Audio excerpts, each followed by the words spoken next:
There have been kings of Thailand since the 13th century, all absolute monarchs, until a bloodless coup in 1932. Their word was law, their lives remote from the public. Since 1946, one king has reigned the Southeast Asian nation and transformed the monarchy to become inseparable from the lives of all Thais. How has this king integrated his life with those of his people for 60 years through periods of great tumult and change in the region and the world?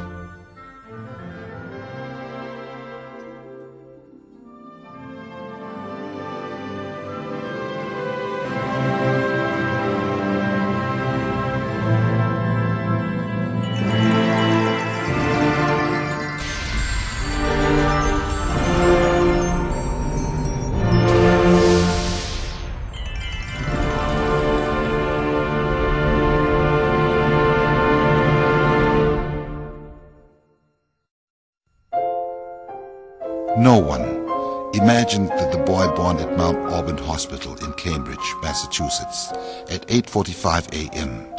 on the 5th of December 1927 would one day be a king. While born the son of a prince, King Bhumibol was not directly in line to the throne. It is interesting that many of the events that led to His Majesty King Bhumibol Adulyadej, Rama IX, ascending the throne were wholly unforeseen.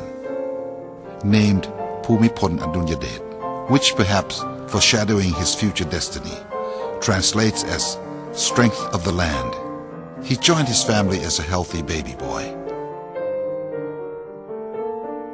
Thailand's reigning monarch at the time of the 1932 coup, which changed the political system, was King Prachadipok, Rama VII. He abdicated on the 2nd of March 1935 without naming a successor.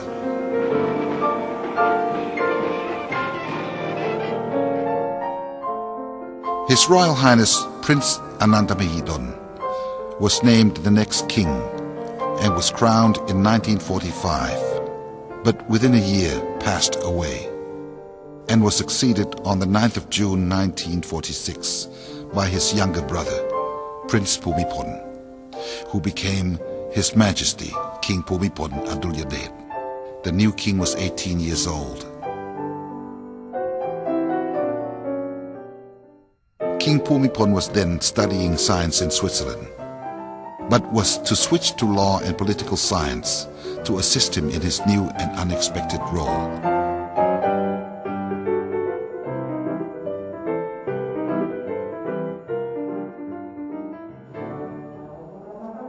As the royal limousine slowly passed through the crowds that lined the way for his return flight to Switzerland in June 1946, a voice from the crowd suddenly cried out, "Don't forsake the people, Your Majesty." No one expected a reply, yet His Majesty later admitted that he heard it and revealed that he wanted to call back, "If the people do not forsake me, how can I forsake the people?" He never forgot his silent promise.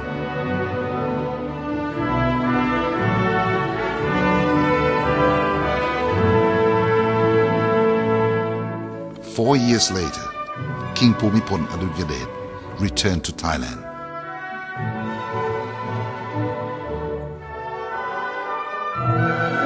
As part of the coronation ceremony on the 5th of May 1950, King Bhumibol announced that he would reign with righteousness for the benefit and happiness of the Thai people.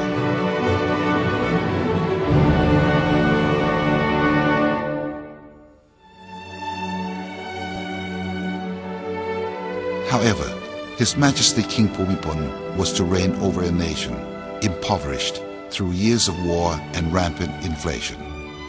He began by connecting with his people and with the world at large.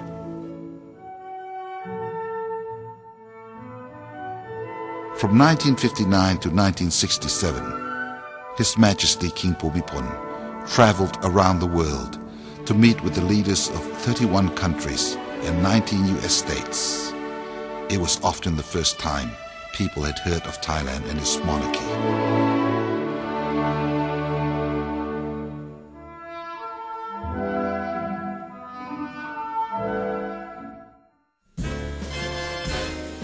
His Majesty soon left the comfort of the palace and journeyed into the Thai countryside, where the vast majority of people still lived in abject poverty.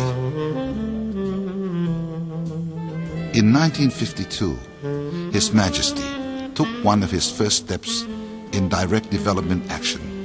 He built a road. By doing this, His Majesty had taken a step toward making the constitutional monarchy really work, in all senses of the word.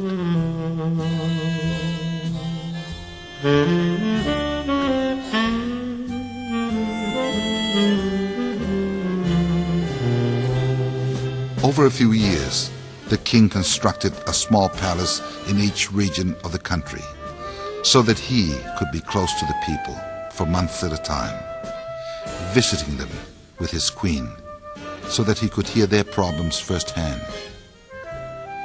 From 1953 to 1954, their Majesties traveled to the provinces in the central region of the country. Not as easy as it is today to journey outside of Bangkok. Many areas lacked basic infrastructure, and the vehicle used by the royal couple followed what were fondly called disco tracks, for the bouncing around they gave the vehicle's occupants.